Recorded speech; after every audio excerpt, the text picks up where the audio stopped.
After the arrest of Jesus, he was taken to stand trial before the Sanhedrin, who swept aside all tokens of justice, and without delay secured 2 witnesses who testified against Jesus. And the Sanhedrin charged Jesus of blasphemy and voted to put him to death. But to do that, they were forced to turn to the Romans whom they despised. For the Sanhedrin was not empowered by the Romans to carry out death sentences. So the members had to present their case before the Roman governor, who then was Pontius Pilate. Having heard their charges against Jesus, Pilate went on to interrogate Jesus, and he came to the conclusion that there was nothing worthy of death in Jesus.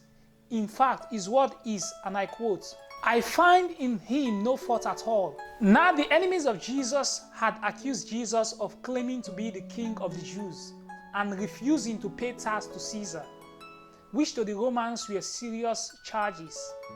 But Pilate had pondered the situation, which to him was a petty religious dispute. He knew that the enemies of Jesus had accused Jesus through hatred and jealousy. So he proposed to release Jesus, but we are told that the Jews, according to John 19 verse 12, cried out, saying, "If thou let this man go, thou art not Caesar's friend.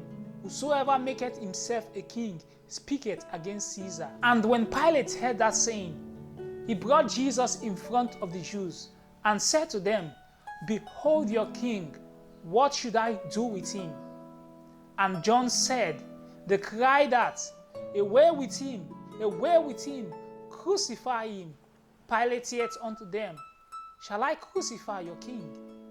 The chief priest answered, "We have no king but Caesar." Fearful of offending Caesar, Pilate delivered Jesus to his soldiers to be crucified. Having been whipped and scourged, the Roman soldiers took Jesus outside the city of Jerusalem to a place called in the Hebrew tongue Golgotha. There he was stripped of his clothing, and the soldiers divided his garments among themselves. 2 robbers were crucified with Jesus. Each was placed on a cross, and then their wrists and ankles was nailed to the crosspiece with large iron spike. Jesus suffered in silence as the soldiers nailed his wrists and ankles. And as they lifted up his cross, that sign describing the crime of the victim was fastened over the cross. In the case of Jesus, Yuri was written, meaning Jesus Nazarenus, Chres Judario, Jesus of Nazareth.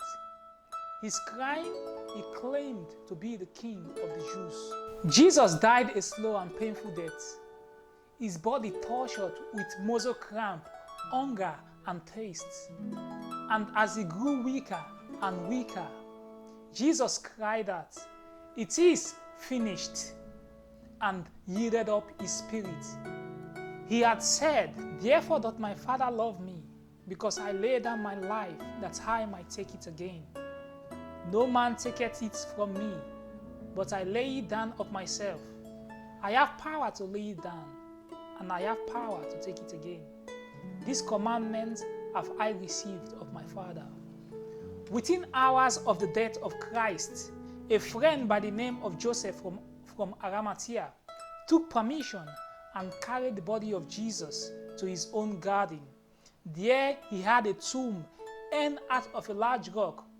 There the body of Jesus was buried, and a great stone was rolled across the entrance, and then he went home. Our next study is going to be focused on the prophecy of Jesus, his coming, death, resurrection, ascension, and second coming. Join me as we go deep into the life of our Savior, Jesus of Nazareth.